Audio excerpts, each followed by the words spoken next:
My boss replaced me with his son, but he didn't know who I really was. My boss fired me overnight. No warning, no reason, just a cold HR email that said, "We're going in a new direction." That new direction? His completely unqualified son.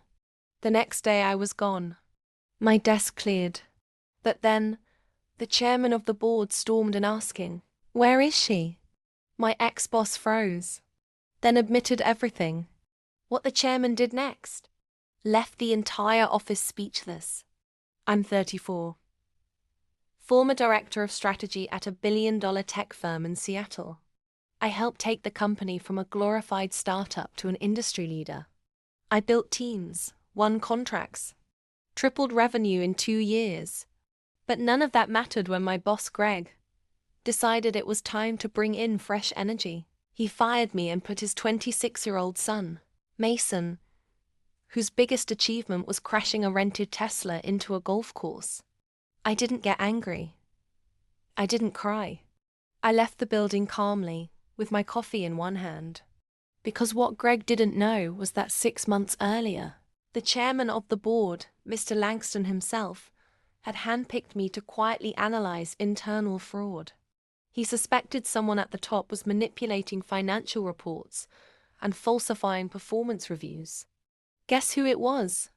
Greg. And guess who had every document, every forged signature, and every shady bonus traced? The next morning, I walked into the office building, not as an employee, but as a guest. Because Mr. Langston was waiting downstairs. And he wasn't smiling. We took the elevator up together. The entire floor went silent when the doors opened. Langston stormed into Greg's office. "Where is she?" Greg stuttered.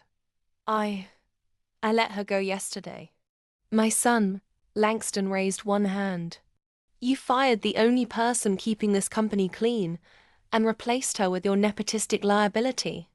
Greg blinked. "Excuse me?" Langston dropped a folder onto his desk. "This is a full audit. Forged approvals, illegal bonuses, ghost vendors, all traced back to your authorization code." Greg's face drained of color. "And just so you're clear," Langston added, "Mason's name is already flagged in the SEC report." The HR director, who had helped with my dismissal, quietly backed out of the room. Greg tried to deny it, but I stepped forward and said, "I was documenting your every move for 6 months. Every stolen dollar. Every fake signature. I handed it to the chairman yesterday, right after you fired me." Langston turned to me. "Would you be willing to return as interim CEO?" The room gasped. I nodded.